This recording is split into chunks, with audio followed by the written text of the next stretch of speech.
જય શ્રી કૃષ્ણ, જય શ્રી વલ્લભ, જય ગિરિરાજ। આજે ઘણા દિવસો પછી આપણે મળીએ છીએ। આજના સત્સંગનો વિષય છે વરસમાં આપણે ઠાકોરજીના અભ્યંગ ક્યારે કરાવી શકીએ।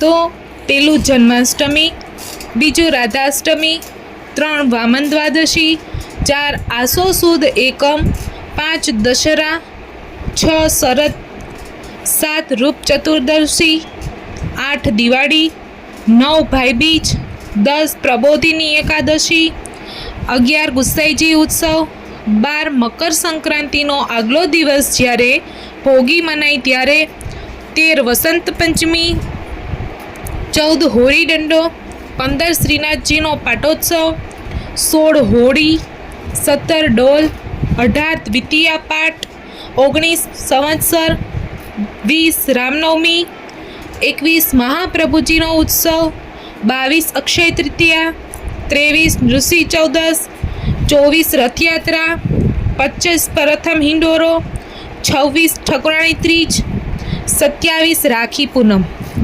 ઉપર પ્રમાણે વર્ષમાં 27 વખત લેખનો અભ્યંગ થાય છે। ઉપરાંત ઉષ્ણકાળમાં ઉત્સવ ન આવતો હોય તો પણ 15 દિવસે તો અભ્યંગ થાય જ થાય। 15 દિવસમાં ઉત્સવ ન આવે અને ખાંચો પડતો હોય તો નીચેના દિવસોમાં અદકીનું અભ્યંગ કરવું જોઈએ। ભાદરવા વદ આઠમ, કારતક વદ તેરસ, માગસર સુદ દસમ, પોષ સુદ દસમ। જો પોષ સુદમાં સંક્રાંતિ હોય તો ભોગીનો અભ્યંગ થાય, અદકીનું ન થાય। પરંતુ સંક્રાંતિ પોષ વદમાં હોય તો પોષ સુદ દસમીએ અભ્યંગ થાય। નૃષિ ચૌદશીથી રથયાત્રાના એક દિવસ પહેલાં દર શનિવારે અભ્યંગ થાય। પરંતુ શનિવારે એકાદશી કે અમાસ આવતી હોય તો અભ્યંગ થાય। રવિવારે અને મંગળવારે પણ અભ્યંગ ન થાય। તો કોઈ પણ પ્રકારના અભ્યંગમાં જો સમજ ન પડે તો મંદિરના મુખિયાજીને પૂછી અને મનનું સમાધાન કરવું જોઈએ। વર્ષમાં પંચામૃત કેટલી વખત થાય? જન્માષ્ટમીના દિવસે વહેલી સવારે શ્રી ઠાકોરજીને થાય। જન્માષ્ટમીની મધરાતે શ્રી શાલિગ્રામજીને થાય। વામન દ્વાદશીના દિવસે જન્મ સમયે શ્રી શાલિગ્રામજીને થાય। પ્રબોધિનીના દિવસે શાલિગ્રામને થાય। નૃસિંહ જયંતીમાં શ્રી શાલિગ્રામને થાય। રામનવમીના દિને શ્રી શાલિગ્રામને થાય। ઉપર પ્રમાણે વર્ષમાં 6 વખત પંચામૃત થાય છે। સ્નાન સમયે કયા દિવસે તિલક થાય? જન્માષ્ટમીના દિવસે સવારે પંચામૃત પહેલાં શ્રી ઠાકોરજીને, મધરાતે સમયમાં પંચામૃત પહેલાં શ્રી શાલિગ્રામજીને, રૂપ ચતુર્દશીના દિવસે સ્નાન પહેલાં બધા સ્વરૂપને, પ્રબોધિનીના દિવસે પંચામૃત પહેલાં શાલિગ્રામજીને, રામનવમીના દિવસે પંચામૃત પહેલાં શાલિગ્રામજીને, નૃષિ ચૌદસને દિવસે પંચામૃત પહેલાં શાલિગ્રામજીને, સ્નાન યાત્રાના દિવસે સ્નાન સમયે બધા જ સ્વરૂપને થાય। વર્ષમાં તિલક કેટલી વખત થાય? જન્માષ્ટમીના દિને શ્રૃંગાર દર્શન સમયે, જન્માષ્ટમીની મધરાતે શાલિગ્રામજીને, રાધાષ્ટમીના રાજભોગ આવે ત્યારે, પરંતુ રાજભોગનો થાળ તિલક થયા પછી જ સાજે। વામન દ્વાદશીના દિવસે જે સ્વરૂપને પંચામૃત થયું હોય તેને જ તિલક થાય, બીજાને નહીં। દશેરાના દિવસે જવારા ધરતી વખતે બધા સ્વરૂપને થાય। ભાઈબીજના દિને રાજભોગ આવે ત્યારે થાળના સનૈયા પછી બધા સ્વરૂપને થાય, બધા સ્વરૂપને। પ્રબોધિનીના દિવસે પંચામૃત થયા પછી બધા સ્વરૂપને તિલક થાય। ગિરધરજીના ઉત્સવમાં રાજભોગના દર્શન સમયે બધા સ્વરૂપને તિલક થાય। ગુસાઈજીના ઉત્સવના દિને મહાપ્રભુજીના ઉત્સવમાં રાજભોગ દર્શન બધા સ્વરૂપને તિલક થાય। રામનવમીના દિને જન્મ થયા પછી બધા સ્વરૂપને, મહાપ્રભુજીના ઉત્સવમાં રાજભોગ દર્શન સમયે બધા સ્વરૂપને, નૃસિંહ જયંતીના દિને જન્મ સમયે જેને પંચામૃત થયું હોય તે સ્વરૂપને, રક્ષાબંધનના દિવસે રક્ષા ધરતી વખતે બધા સ્વરૂપને થાય। એક નોંધ છે કે જે વૈષ્ણવોને ત્યાં ઉપર પ્રમાણે તિલક થાય, ઉપરાંત પોતાના ગુરુદેવના જન્મ દિવસે રાજભોગ દર્શનમાં તેના પર બિરાજતા હોય તે સ્વરૂપને પ્રથમ તિલક થાય, ત્યાર પછી બીજા વૈષ્ણવના સ્વરૂપો પધાર્યા હોય તેને થાય.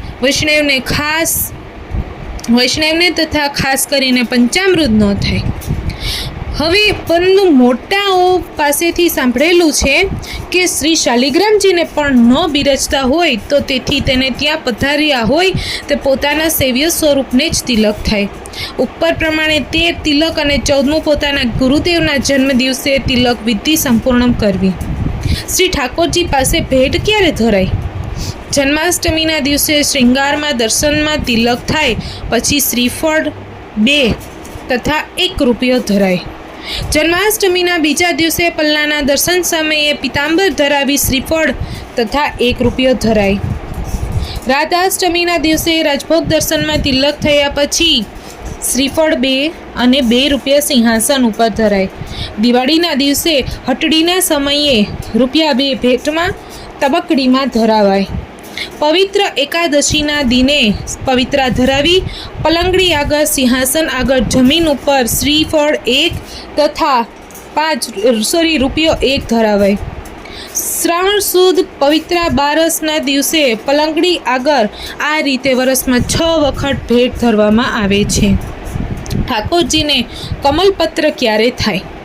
જન્માષ્ટમી, રાધાષ્ટમી, શરદ પૂર્ણિમા, દિવાળી, પ્રબોધિની, ગુસાઈજીનો ઉત્સવ, રામનવમી, મહાપ્રભુજીનો ઉત્સવ, રથયાત્રા ઉપર પ્રમાણે વર્ષમાં 9 વખત કમલપત્ર શ્રી ઠાકોરજીને અને વલ્લભકુળના ઘરમાં થાય.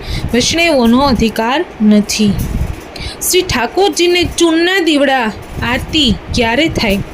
જન્માષ્ટમીના દિવસે શ્રૃંગાર દર્શનમાં તિલક સમયે, રાધાષ્ટમીના દિવસે રાજભોગમાં આવીએ તિલક થાય ત્યારે, દશેરાના દિવસે જવારા ધરાવીને, દિવાળીના દિવસે રાજભોગ આરતી વખતે અથવા કાન જગાવ્યા પછી ચોકમાં પધારે ત્યારે, ભાઈબીજના દિવસે રાજભોગ ધરતી વખતે, શ્રી મહાપ્રભુજી, શ્રી ગુસાઈજી, શ્રી ગિરધરજી આ ત્રણેય ઉત્સવમાં રાજભોગના દર્શન થાય ત્યારે, હિંડોરા ચૂલી ઉતરે ત્યારે અને ત્યારબાદ રાયલોનનો છેવર ક્યારે થાય? જન્માષ્ટમીના દિવસે શ્રૃંગાર દર્શનમાં તિલક સમયે ફક્ત ન્યોછાવર જ થાય, રાયલોન નહીં.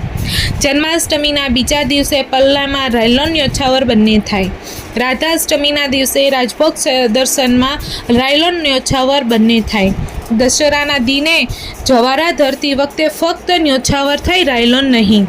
શરદના દિવસે શરદની આરતી પછી રાયલોન ન્યોછાવર બંને થાય. રૂપ ચતુર્દશીના દિને સેન આરતી પછી ફક્ત ન્યોછાવર થાય, રાયલોન નહીં. હટડીના આરતી પછી રાયલોન ન્યોછાવર બંને થાય. અન્નકૂટની આરતી પછી રાયલોન ન્યોછાવર બંને થાય. ભાઈબીજના દિવસે બંને થાય. પ્રબોધિનીના દિવસે મંડપની આરતી પછી બંને થઈ. ગીરધરજીનો ઉત્સવ, ગુસાઈજીનો ઉત્સવ, વસંત પંચમીનો ઉત્સવ, શ્રીજીનો પાટોત્સવ ઉપરના 4 ઉત્સવમાં ફક્ત ન્યોછાવર થાય, રાયલોન નહીં. ફાગણ સુદ આઠમ કે નવમી બગીચામાં મનોરથની આરતી પછી ફક્ત ન્યોછાવર થાય, રાયલોન નહીં. કુંજ એકાદશીના દિવસે રાજભોગ આરતી પછી રાયલોન ન્યોછાવર બંને થાય. હોલિકાના દિને સેન આરતી પછી ન્યોછાવર થાય, રાયલોન નહીં. દોલોત્સવના દિને છેલ્લા ભોગમાં આરતી પછી રાયલોન ન્યોછાવર બંને થાય.